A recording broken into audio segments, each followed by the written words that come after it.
দেখেন গরুর পূজা কিভাবে শুরু হয় পৃথিবীতে প্রথম। বনি ইসরায়েলের এক দুষ্ট লোক ছিল, নাম সামিরি। সে সবাইরে বলল তোমাদের স্বর্ণগুলো ফালাও। স্বর্ণগুলো ফেললো, বনি ইসরায়েলের স্বর্ণগুলোকে গলিয়ে গরুর বাচ্চা বানালো, গোবৎস। জিব্রাইল আলাইহিস সালাম যে জমিনে এসেছিলেন, ওই ফেরেশতার পায়ের নিচের একটু মাটি সে বুদ্ধি করে প্যাকেটে রেখে দিছিল। স্বর্ণ দিয়ে বানানো গোবৎস গরুর বাচ্চার গায়ে যখন সেই মাটি ছুঁড়ে দেয়া হলো, এখন বাছুরের ভেতর থেকে ভ্যাঁ ভ্যাঁ আওয়াজ আসতেছে। কি আসতেছে? সবাই তো অবাক। সামিরি বলে, আরে তোমরা যে 70 জন দিয়ে মুসা আলাইহিস সালাম রে পাঠাইছো ওইদিকে, এত ঘুরতেছে, আল্লাহরে খুঁজে পায় না, আল্লাহ তো এটার ভিতরে ঢুকছে। নাউজুবিল্লাহ, এটার ভিতরে সেজদা দাও। এই সেজদা দিয়ে গেল। হারুন আলাইহিস সালাম তাদেরকে বুঝালেন, শিরক করো না, আল্লাহরে ভয় করো। শুধু এতটুকুই তিনি বুঝালেন, দাওয়াতি কাজ পালন করলেন, কিন্তু প্রতিরোধ করেন নাই। এই ঘটনা থেকে শিক্ষা কি?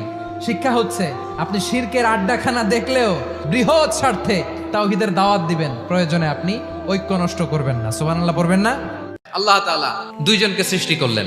উদাহরণস্বরূপ একজনের নাম আব্দুল্লাহ, আরেকজনের নাম আব্দুর রহমান। সৃষ্টির পরে আব্দুল্লাহকে বললেন, আব্দুল্লাহ, আমি জানি তুমি পৃথিবীতে 50 বছর হায়াত পাইতা, খুব ভালো কাজ করতে, তুমি দুনিয়াতে অনেক ভালো কাজ করতে, এটা আমি আগেই জানি, আমার অসীম জ্ঞান বলে আমি আগে থেকেই জানি। তো যাও, তোমার এইমাত্র সৃষ্টি করলাম, তুমি জান্নাতে ঢুকে যাও, কারণ আমি জানি তুমি জান্নাতি হবে। আচ্ছা, আর আব্দুর রহমান, তুমি পৃথিবীতে খুব খারাপ কাজ করতে, এটা আমি জানতাম, তুমি জাহান্নামী হবা, যাও।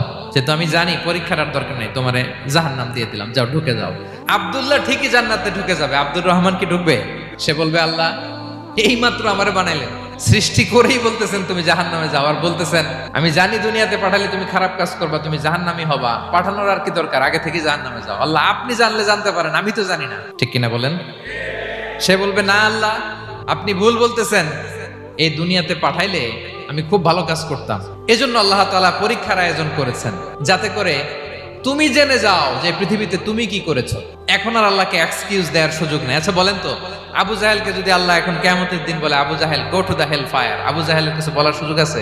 কারণ ও দুনিয়াতে কি করে আসছে এটাও জানে না। ফেরাউনকে ডেকে যদি আল্লাহ বলে, ফেরাউন আপনার জ্বর হয়েছে, গুনাহ মাফ, দুর্ঘটনা হয়েছে, গুনাহ মাফ, পিছলে মাটিতে পড়ে গেছেন, পা ভেঙে গেছে, গুনাহ মাফ, এমনকি বড়ই গাছে উঠছেন বড়ই খাওয়ার জন্য, বড়ই একটা টান দিচ্ছেন, দিকে কাটা ঢুকে গেছে, ইস ব্যথা, যে ইস বলে কষ্ট পাইছেন, আল্লাহ বলছে এই কষ্টের কারণে গুনাহ মাফ করে দিলাম। আশা জাগে, আশা। আপনি হতাশা পান হয়ে এবার আমারে বলেন। যারা এতিমকে ভালোবাসে আল্লাহ তাদেরকে ভালোবাসে, এবং আল্লাহর হাবিব সাল্লাল্লাহু আলাইহি ওয়াসাল্লাম বলতেন, আনা ওয়া কাফিলুল ইয়াতীমি ফিল জান্নাতি কাহাতাইন, আমি এবং এতিমের রক্ষণাবেক্ষণকারী এইভাবে প্রতিবেশীর মতো জান্নাতে থাকব। এই দুই আঙ্গুলের মাঝে যেমনি গ্যাপ নাই, আমার আর এতিমের রক্ষণাবেক্ষণকারী তার বাড়ির মাঝখানে কোনো গ্যাপ থাকবে না জান্নাতে। Will be neighbour in paradise, জান্নাতে এরকম আমরা কাছাকাছি থাকবো। আল্লাহু আকবার পড়েন।